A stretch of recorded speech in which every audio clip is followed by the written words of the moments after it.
성경 말씀 우리 함께 보겠습니다. 오늘 말씀은 골로새서 1장 28절 29절의 말씀입니다. 우리 지난 주일 설교 마지막 때 함께 보셨던 성경이죠. 우리 함께 한 목소리로 봉독하겠습니다. 시작. 우리는 이 그리스도를 전합니다. 우리는 모든 사람을 그리스도 안에서 온전한 사람으로 세우기 위하여 모든 사람에게 권하며 지혜를 다하여 모든 사람을 가르칩니다. 이 일을 위하여 나도 내 속에서 능력으로 작용하는 그분의 활력을 따라 수고하며 애쓰고 있습니다. 아멘. 네, 제가 말씀 위해서 잠깐 기도하겠습니다.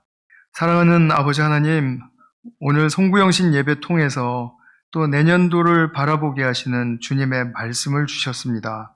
주님께서 주신 말씀 우리 성도님들 모두 각자에게 정말 마음판에 새겨질 수 있는 그런 귀한 말씀 되게 하여 주시옵소서. 주님의 성령께서 함께하여 주시기를 빌고 원하오며 우리 구주 예수님의 이름으로 기도하였습니다. 아멘. 성도님들 살아가시면서 완전한 거 좋아하시죠? 덜 된 것보다는 완전한 게 좋다 이런 생각 하실 겁니다. 우리가 평범한 것보다는 완전한 또는 특별한 무언가를 더 좋아하는 것 같습니다. 더 잘 매료되고 그리고 더 생각나고 그리고 또 해보고 싶고 나도 가져보고 싶고 한 그런 끄는 매력이 있는 것 같아요. 근데 이 세상에 완벽한 게 있나? 완벽하다면 결국 완전하다면 그 완전한 게 뭡니까? 어떤 상태, 어떤 수준이 되면 완전한 것입니까? 우리가 그냥 막연히 생각할 때는 난 그렇게 기준이 높지 않아요. 그래서 나는 이 정도만 되면은 완전하다고 만족할 수 있어요. 그렇지만 사실은 그것을 쥐거나 아니면 이루고 나면 어떻습니까? 조금 더 있으면 어떨까? 조금 더 해보면 어떨까? 하는 생각이 항상 들게 마련이죠. 예를 들면 우리가 수평선 같은 것을 한번 생각해 볼 수 있겠습니다. 수평선은 내가 있는 자리에서 이렇게 멀리 바라보면은 참 지평선이든 수평선이든 참 아름답죠. 어떻게 저렇게 수평으로 된 이 직선이 그 땅 끝으로 내 눈에 이렇게 펼쳐질 때 참 아름답다 이런 생각 들죠. 그래서 지평선을 붙들려고 거기를 달려가는 사람은 없겠습니다만 그쪽으로 이제 더 아름다운 것을 향해서 도달해 보려고 하면 항상 내가 간 만큼 그 수평선은 그 거리만큼 더 멀어지죠. 완전함도 그런 것 같아요.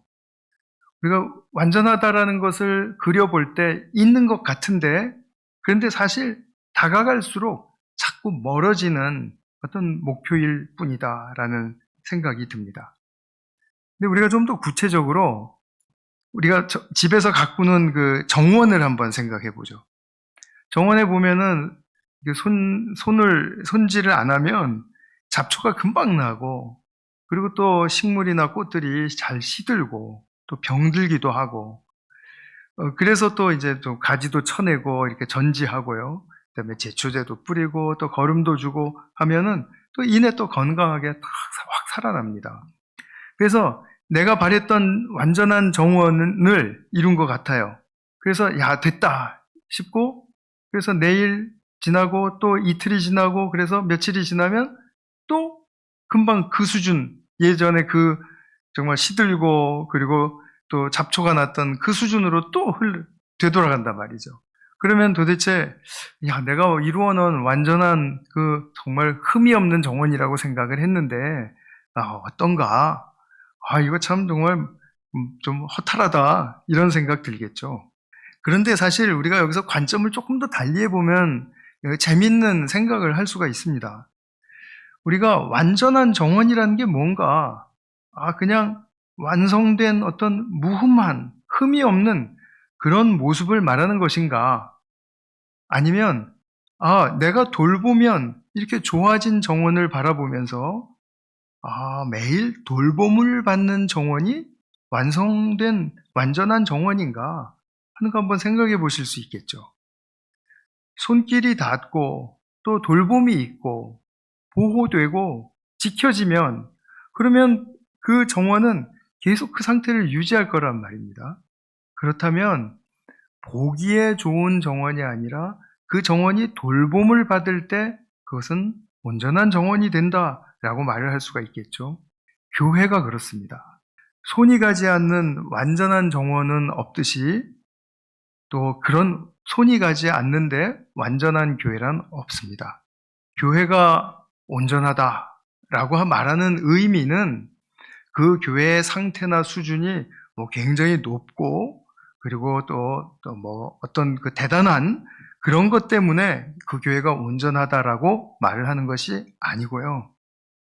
그 교회가 매일매일 또 매주 매년 주인 되신 교회의 주인 되신 그리스도께 붙들린 교회냐. 그래서 그리스도의 은혜의 돌봄을 받고 경험하는 교회냐. 그것에 온전한 교회의 정체성이 있습니다. 그리고 우리는 주님의 그 은혜의 돌봄만 받는 게 아니죠. 우리 각자가 주님의 손이 되어 있죠.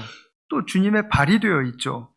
그래서 주님의 손과 발이 되어서 서로를 돌볼 때, 그때 바로 교회는 온전하구나 하는 것을 우리는 고백할 수 있게 되죠.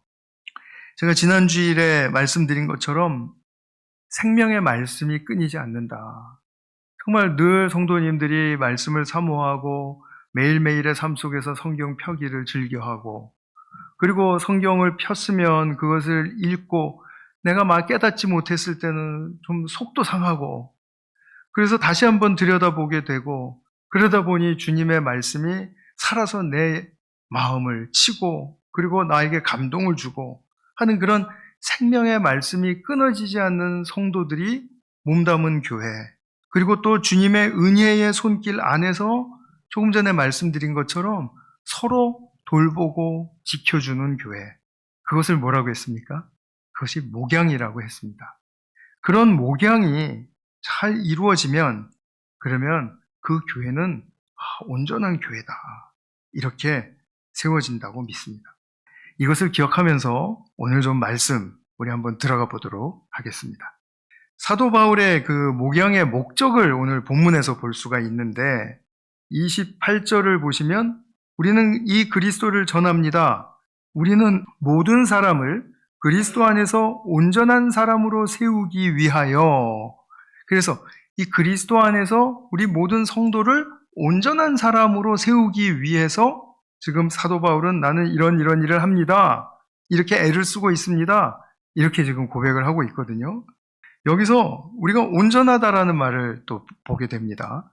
여기서 온전이라는 단어는 사도 바울의 서신 속에서는 성숙하다, 성장한다라는 의미로 해석을 하시면은 거의 대부분 크게 맞습니다.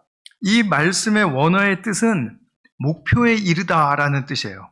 화살을 쏘았을 때 관역을 향해서 날아가서 그 타겟에 정확히 맞추다라는 뜻입니다. 그러니까 온전한 것은 목표에 다다랐다라는 것을 지금 의미하는 말인데 사도는 당신의 그 서신서들 속에서 성숙하고 성장한다라는 의미를 담고 맥락에 담고 그리고 많이 이야기를 해줍니다. 예를 들면 에베소서 4장 13절 같은 데 보시면 성도가 이제 온전한 사람이 되어서 그리스도의 충만하심의 경지에 이르기까지 우리가 그러니까 처음에는 영적인 어린아이였다가 영적인 청년, 영적인 성년, 그 어른 이렇게 이제 자라가는 거예요. 자라가는데 그렇게 자라갔을 때 어디까지 자라가냐 하면 그리스도의 충만하심을 누리고 그것을 즐거워하고 또 그것을 실행하면서 살아갈 수 있는 그런 수준에 이르기까지 그것을 바로 온전한 사람이다 이렇게 표현을 했습니다. 그러니까 오늘 본문에서도 그리스도 안에서 온전한 사람으로 세우기 위하여 라는 말은 조금 전에 제가 서론에서 말씀드린 것처럼 무슨 흠이 없고 대단하고 수준이 높고 이런 것을 이야기하는 게 아니라 지금 계속해서 그리스도의 돌봄을 받는 가운데 나아가는 한 걸음 한 걸음을 나아가는 그런 사람을 이야기하는 것입니다. 그러면 결국 그런 그리스도를 닮은 그 수준에 이르기까지. 저 사람을 보니까 예수님이 어떤 분인지 좀 알겠다. 이런 수준에 이르기까지. 이건 누구나 우리가 갈 수 있는 길이죠. 그래서 이런 그 온전함을 사도는 우리에게 말해주고 있다라고 보게 됩니다. 그러니까 여기서 온전한 사람, 즉 성숙한 영적인 성인이라는 말은 그리스도의 성품과 안목을 담은 사람, 그리고 그분이 행하시는 방식과 태도나 또는 그 모든 일하시는 그런 어떤 스타일, 이런 것들이 나의 인격에 스며들고 그리고 그것이 익혀지고, 그래서 내가 그냥 자연스럽게 많이 어떤 스승께 배우면은 그 스승의 말이 툭 튀어나오고, 스승이 하던 표정이 나도 지어지고, 또 스승이 하던 방식대로 나도 하게 되고 하는 그런 것처럼 그렇게 실천이 되는 사람, 그 사람을 말하는 것입니다. 한마디로 말하면 그리스도를 닮은 사람이다, 이것이죠. 근데 예수님께서 우리에게 이 땅에 오셔서 이제 당신의 인생을 충분히 이제 살아주셨는데, 예수님께서 우리는 예수님이 그때 사신 것이 살면서 보여주신 모습이 정말 온전한 인격이시다. 이거는 온전한 하나님이 기뻐하시는 행동의 삶을 사셨다. 이렇게 다 알고 있고, 그리고 또 다 인정할 겁니다. 그렇죠? 여러분 모두 그것을 인정하시죠? 그런데 주님 당대에 살았던 사람들은 종교인들, 바리새인들이나 율법학자들이나 이런 사람들, 소위 성경을 더 많이 안다고 하는 사람들일수록 예수님의 행동을 비난을 했습니다. 참 아이러니컬한 것이죠. 그리고 예수님을 절대로 인정하지 않았습니다. 저 잘못 사는 사람이야. 왜 창녀들과 죄인들과 세리들과 저렇게 어울려 다니면서 포도주 마시고 흥청망청 사는 것처럼 보였다 이거죠. 그러니까 이 사람들은 예수님을 보면서도 그 옳고 바른 하나님께 합당한 삶을 보면서도 인정할 수 없었던 것입니다. 자기들의 기준이 너무 강해서, 그 기준 밖에는 다른 거는 없으니까. 아주 그러니까 골수분자들인 것이죠. 편협하고 편향적인 그런 주장을 가지고 있는 사람들이었던 것이죠. 근데 그런 사람들뿐만 아니라 예수님 가장 가까이 지냈던 예수님의 형제들도 예수님을 몰라봤습니다. 예수님의 인격과 행동이 온전해서 그것이 아버지의 뜻에 순전히 합당하다라는 그런 생각과 판단을 전혀 하지를 못했습니다. 묻 사람의 완벽한 본이 되신다라는 것을 인정할 수도 없었고 모르기까지 했던 것입니다. 그런데 오늘 이 골로새서 쓴 사도 바울은 예수님을 만나면서 이 사실을 간파했던 겁니다. 참 사람됨은 바로 예수 그리스도 안에서만 드러나는 것이로구나. 사도는 그것을 인정하기까지 이른 거예요. 그리고 모든 성도의 삶, 모든 성도의 인격뿐만이 아니라 교회의 행로, 교회의 미래까지도 예수 그리스도 아니면 이게 설명이 안 되는구나. 진리에 입각해서 사람이 어떻게 살아야 하는지, 진리에 입각해서 교회가 어떻게 가야 하는지 예수 그리스도 아니면 이거는 뭔가 이해 불가구나. 그것을 깨달았다라는 것입니다. 굉장한 확신이죠. 그때 당시 아무도 그것을 인정하지 않는데 사도들은 깨닫고 그것을 확신하고 그것을 외치고 다닌 사람들인 거예요. 예수님이 옳다 이거죠. 옳아도 옳은 정도가 아주 하나님의 뜻에 100% 합당한 그런 옳음이죠. 그래서 예수님의 삶을 보면서도 우리가 눈치챌 수 있듯이 온전한 사람이라는 것은 세상적인 기준이나 또는 취향에 있어서 뛰어난 사람을 말하지 않습니다. 다른 사람들보다 성격도 좋고 또 부지런하고 그다음에 하는 일도 효율성 있게 잘하고 자기 앞길을 잘 닦고 앞서가는 것 다 좋습니다. 나쁘다고 말하는 거 아닙니다. 그런데 본문에서 말하는 온전한 사람이라는 의미와는 별개라는 말씀입니다. 이것을 분명하게 분별해내실 수 있는 그런 영적 이해력이 우리에게 있으면 얼마나 성경을 보기에도 확실할 수 있을까? 저는 그 생각을 늘 합니다. 내가 비록 다른 사람들보다 덜 매력적인 것 같고 성격도 나는 좀 괴팍하고 좀 안 좋은 것 같고 나는 늘 능력 미달인 것 같아도 나는 내가 소소하게 아침에 말씀을 열 때 나는 그 말씀 통해서 주님의 터치를 받고 사는가? 아니면 다른 사람들로부터 이렇게 나를 위해서 말해주고 또 섬겨주고 돌봐주고 할 때 나는 그것을 주님의 손길이라고 믿고 그리고 감동하고 감사하는 삶으로 살아가는가? 이것은 자기만이 알고 있는 아주 작은 삶의 어떤 한 부분에 불과할지 모릅니다. 그러나 이것이 주님 앞에서 온전한 사람으로 세워지고 인정받는 길이라는 사실에 대해서 우리는 그 누구도 부인할 수 없을 것이라고 저는 믿습니다. 내 힘으로 주님 앞에 번듯한 모습을 만들어서 갖추어서 주님께 나아가면 주님이 받아주실 것이다 라고 말하지 않는다라는 것입니다. 그것이 아니고 나는 오늘도 부족함 가운데 주님의 목양이 절실합니다. 오늘 내가 무슨 일을 하든 또 누구를 만나든 난 또 어떤 계획을 가지고 있든 나는 그 한 걸음을 내딜 때 주님의 목양이 절실합니다. 이렇게 절실하다고 고백을 하면은 나쁜 일이 안 생길까요? 그래도 생깁니다. 그러면 나쁜 일 생기는 가운데서도 나는 주님의 목양이 절실합니다. 그리고 말씀을 펼치는 사람. 그리고 우리 아까 찬양을 통해서 배웠듯이 그것을 통해서 예수님을 신뢰하는 법을 배워가는 사람.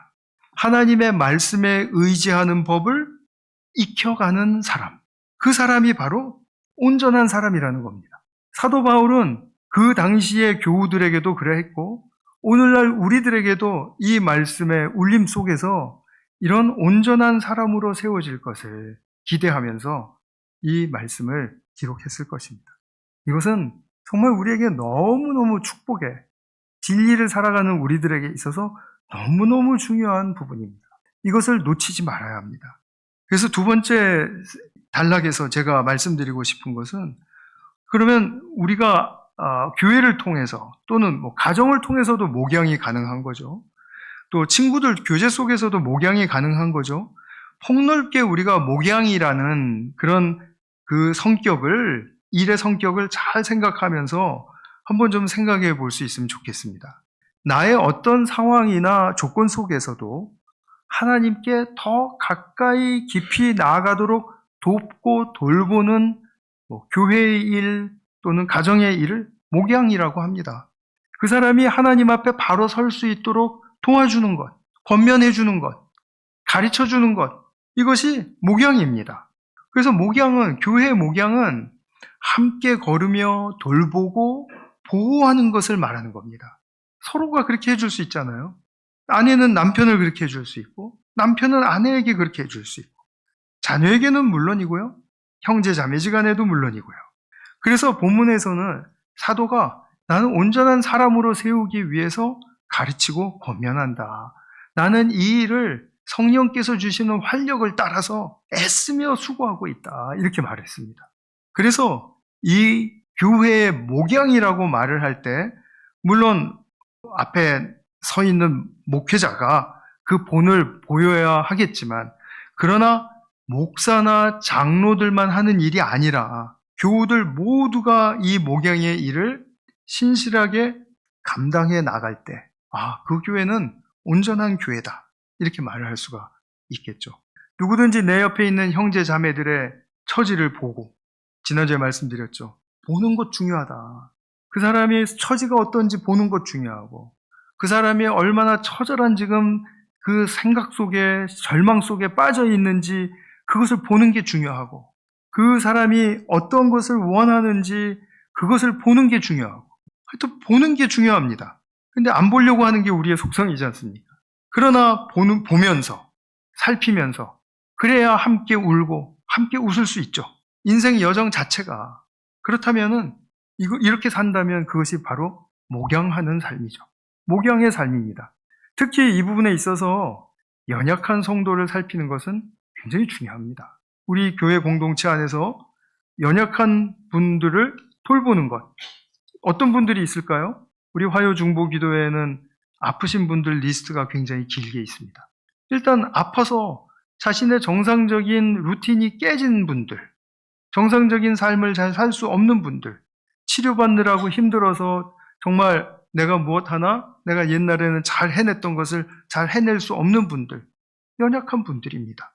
경제적으로 어렵고 그리고 또 환경적으로 또 극심하고 폭력 아래에 있다라든지 아니면 억압 아래에 있다라든지 아니면 자꾸 실패 가운데 놓인다라든지 이럴 때 저 사람은 뭐가 잘못됐기 때문에 저렇게 안 풀리는 거야 이런 말을 할 필요가 없고 그들을 나름대로 애쓰지만 약해질 수밖에 없었던 그 우리의 형제 자매들을 돌보는 것은 교회 목양의 1순위에 해당합니다. 그래서 아픈 분들 위해서 기도하는 것이고 찾아가는 것이고 그래서 또 연락 주시고 또 격려하시고 이런 것들 많이 하시지 않습니까? 우리 교회는 그런 일들이 참 많이 일어납니다. 그래서 목양이라는 말을 하기가 정말 참 이 편안한 그런 우리 분위기가 어떤 면에서 있습니다. 왜 그런 것이 1순위에 교회 1순위에 해당해야 합니까? 그것은 하나님 나라 안에서는 가난하다고 해서 연약하다고 해서 돌봄을 받지 못해서 낙오된 자가 생기면 그 교회는 하나님 나라가 아니기 때문에 그렇습니다. 하나님 나라는 그런 나라가 아니기 때문에 그렇습니다. 하나님 나라에서는 낙오해서 우리 정말 하나됨을 통해서 유익을 누리고 축복을 받는 그런 가운데 있다가 떨어져 나가게 되면 그 떨어져 나간 사람들 때문에 우리가 잘못됐다라는 게 아니라 그거를 떨어져 나가게 할 수밖에 없었던 교회의 연약함이 바로 하나님 나라를 누리지 못하게 하는 것입니다. 그것은 하나님 나라의 정신과 원칙에 크게 위배되는 것입니다. 그래서 교회에서는 항상 연약하고 어렵고 극심함에 시달리는 성도가 우대받아야 되는 것입니다. 그러니까 너무 괜찮은 척 하실 필요가 없어요. 정말 힘들다. 나는 정말 어렵다. 시험 들었다. 그렇게 말씀하실 수 있어야 됩니다. 물론 다 털어놓고 말하기는 어렵겠죠, 처음부터. 그러나 그런 것들이 좀 자연스러워야 됩니다. 심각한 일이 터질수록 좀 그런 것들이 좀 나누어지면 얼마나 좋겠습니까? 그런데 그것이 잘 안 돼서 우리는 늘 무언가 석연치 않은 그런 공동체의 분위기를 가끔 맛보기도 합니다. 우리가 자녀들 수영대회 나가면 그 경기하는 거, 레이스하는 거 보신 분들 많으시죠? 수영을 잘하는 애들이 있고 아주 그냥 2배, 3배로 느리게 가는 애들이 있습니다. 그런 애들이 다 이제 한 경기의 팀에서 이제 경기를 하잖아요. 그래서 1등으로 들어온 애가 터치패드 탁 치면은 그러면 그 1등 했으니까 자기가 먼저 물 밖으로 쑥 나오는 그런 그 수영선수 보신 적 있습니까? 절대로 없습니다. 얼마가 걸리든지 간에 꽁찌가 다 들어와서 자기 터치패드 딱 찍을 때까지 물속에서 기다려줍니다. 이게 바로 하나님 나라의 원리와 굉장히 흡사한 그런 우리의 예라고 말씀드릴 수가 있겠습니다. 우리가 이런 것을 통해서 목양의 어떤 선순환적인 그런 패턴을 교회 나름대로 잡을 수 있어야 됩니다. 선순환적인 유익과 축복을 추구해야 한다. 이게 패턴이거든요. 교회 패턴입니다. 이렇습니다. 내가 예수님의 생명의 은혜를 받았습니다. 예수님의 목양을 받은 거예요. 그럼 받고 살다가 그러니까 주님의 말씀이 더욱 그리워졌습니다. 그래서 주님의 말씀 앞에 섰습니다. 주님의 말씀 앞에 섰더니 주님께서 말씀의 은혜를 많이 더해 주십니다. 그래서 거기서 주님 앞에 섰을 때 주님의 말씀 앞에 섰을 때 주님이 내게 힘을 주셔서 내가 더 도울 수 있겠구나, 돌볼 수 있겠구나. 옆에 형제 자매들을 이제 돌보기 시작합니다. 목양하는 것이죠. 그러면 그 목양을 받은 형제 자매들은 날 도와줬으니까 나 이제 정말 감사하네. 그리고 딱 끝나는 게 아니라 자기 자신도 그 목양을 통해서 하나님 말씀으로 돌아가고 싶어질 것입니다. 저 사람은 하나님의 말씀에 힘입어서 날 이렇게 도와줬는데 나도 하나님 말씀 앞에 한번 서보고 싶다. 그래서 하나님의 말씀을 펴는 것입니다. 그래서 또 그 사람도 하나님의 말씀에 힘을 얻고 또 목양의 일에 들어갈 수 있습니다. 그러면 이것이 선순환적인 패턴이죠. 결국 우리의 목양의 목적은 그가 하나님 말씀 앞에 서게 해주는 것입니다. 그 사람이 하나님 말씀을 잘 배우고 익혀가지고 교회 일, 그 일에 목양이라고 불리우는 일에 쓰임 받는 것이 아니고요. 반대라는 것이죠. 이것이 이제 선순환적인 어떤 패턴에서 악순환적인 목양의 사이클로 넘어가면 그런 일이 벌어지는 것입니다. 하나님의 말씀을 이용해서 사람을 설득하고 조종하기 시작합니다. 그리고 정말 설득이 되면 이제 교회 사업에 힘쓰는 거죠. 교회 사업이란 주로 가시적인 그런 형태를 추구합니다. 조직도, 그리고 또 동원할 수 있는 숫자도 더 많아지면 좋겠고, 또 헌금도 더 늘어나면 좋겠고, 그래서 가시적인 목표가 항상 있습니다. 얼마, 이렇게 표시할 수 있는 그런 가시적인 목표. 그래서 그걸 1년, 2년이고 막 힘쓰게 합니다. 계속해서 하나님 말씀으로 감동 준다고 해가지고. 그래서 교회 일에 들어와서 막 이제 애를 쓰고 합니다. 그러면 또 목표에 이를 때가 있겠죠? 그럼 다 이제 또 자랑스러워 하는 겁니다. 플래카드, 몇 퍼센트 달성, 그 앞에서 사진도 찍고. 그게 자기가 목표한 자리가 될 수 있겠습니까?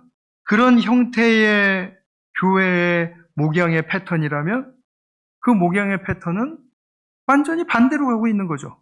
말씀을 도구로 이용해서 가시적인 목표에 이르는 그것이 목적이 되어버린 겁니다. 그 목표를 이루었으면 어떻게 될까요? 이뤘으니까 다 됐다 그럴까요? 그 다음에는 더 센 목표, 더 높은 목표, 더 다양한 목표. 눈에 보이는 것들을 많이 일으켜내는 거죠. 구체적으로는 제가 말씀을 안 드리겠습니다. 다 무슨 말씀인지 아실 것이라고 생각이 들어서요. 만약에 모르시겠으면 저를 개인적으로 찾아주세요. 저는 정말 제가 설교하면서 다른 교회 비판하고 하는 거 정말 하기 싫어하는 사람입니다. 그래서 제가 말을 못하겠으니까 그건 양해해 주시고, 그렇게 하면 결국은 하나님의 말씀을 도구로 삼아서 사람을 컨트롤하고 조종하는 것. 물론 그것이 나쁜 마음이겠습니까? 그렇진 않을 거예요. 그것도 하나님을 위한다라고 하는 것이고 여러 가지 많은 그런 선한 그런 동기를 표현할 수 있을 것입니다. 그런데 문제는 뭐냐 하면 자기가 도달한 목표 지점이 완전히 목양의 목적과는 다른 곳에 가 있다는 게 문제가 된다는 겁니다. 하나님의 말씀 앞에 서게 해줘야 되는데 하나님의 말씀으로는 더 깊이 들어가지 않고 교회가 무엇을 이룬 것에 대한 기쁨에 도취되게 하는 것. 이것은 아니다 이거죠. 그래서 저를 보시면서 답답해 하시는 분들 있는 줄 알아요. 송구영신 예배를 통해서 제가 말씀을 드립니다. 저는 그렇게 못합니다. 저는 성도님들 한 분 한 분이 정말 자기의 삶 속에서 말씀을 펴는 그날까지, 말씀을 폈으면 말씀을 깨닫고 말씀에 흠뻑 젖는 그날까지, 말씀 아니면 난 못 살겠습니다라고 고백하는 그날까지 제게 주어진 목회 기간 동안에 제가 그렇게 열심히 하려고 애를 쓰고 있습니다. 제가 말씀을 절대로 도구로 사용하지 않습니다. 말씀은 우리의 목적이고 목표입니다. 내가 말씀 앞으로 나아가는 것이 너무 중요한 것입니다. 그래서 이 말씀, 이렇게 악순환의 패턴을 지나다가 온 그 성도님들 보면은 이제 주로 하는 말이 나 교회 일 너무 열심히 했거든요. 지난 교회에서. 그래서 나 좀 쉬어야 되겠거든요. 그래서 제가 쉬라고 합니다. 그래서 저 1년만 쉬겠습니다. 누가 얼만큼 쉬라고 얘기도 안 했는데 자기가 스스로 1년만 쉬겠대요. 그래서 그러세요. 그런데 나는 꼭 같이 교회 목양을 할 수 있기를 바랍니다. 이렇게 선한 마음으로 이야기를 하죠. 그런데 1년이 지나도 아직 번아웃이 안 풀렸어요. 그래서 2년도 가야 되고 3년도 가야 되고 결국 우리 교회 떠날 때까지 그냥 있다가 가는 그것을 제가 또 뭐라고 탓하는 건 또 아닙니다. 그런 경우가 있다 이거죠. 왜 그렇게 됐는가? 참 봉사와 섬김의 의미를 잃어버렸기 때문에 허탈한 거죠. 해도 소용없다. 나한테 유익이 없다. 누구에게도 난 유익을 줄 수 없는 사람이다. 이런 그 생각을 하고 있는 거죠.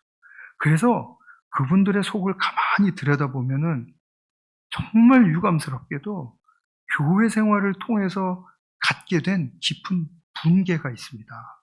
분노가 있어요. 여러 가지 이유가 있겠죠. 근데 중요한 이유가 뭔지 아십니까? 교회를 통해서 나는 이렇게 나의 하나님 말씀 앞에서는 기쁨이라고까지 구체적으로는 생각하지 못했지만 나 교회 다니면서 뭔가 진정한 기쁨이 있을 것이고 진리가 무엇인지를 아는 그런 깨달음 속에서 내가 삶의 힘을 얻을 수 있을 것이라고 믿었던 그 교회에서 아무리 열심히 봉사하고 아무리 열심히 사역을 해도 거기에 이르지 못하더라. 결국은 자기가 그 마땅히 교회 안에서 정상적인 목양의 패턴 안에서 얻어야 할 축복과 유익을 빼앗겼다고 생각하기 때문이 아닐까. 저는 그렇게 생각이 듭니다. 말씀드린 것처럼 어떤 구체적인 기쁨을 내가 교회에서 가질 것인가 아무도 소개해 준 적이 없다고 한다면 그건 내가 스스로 생각해낼 수가 없거든요. 그러니까 뭔지는 몰라도 교회에 기대하는 게 있었는데 그게 계속해서 채워지지 않더라 이거죠. 그래서 그리스도 안에서 우리가 온전한 사람이 된다는 것, 그리스도 안에서 온전한 교회가 된다는 것, 그것으로 세워진다는 것, 그것은 우리가 목적의 측면에 있어서 말씀을 떠나서는 절대로 불가능하다는 사실을 제가 말씀드리고 싶습니다. 그리스도 안에서 온전한 사람이라는 것은 매일 주님의 돌봄을 받는 정원과 같이 매일 교회를 통해서 가족을 통해서 또 주님을 통해서 목양을 받는 사람이 되어서 스스로 말씀 앞에 서는 사람을 의미한다라고 제가 오늘 말씀 결론으로 드리고 싶습니다.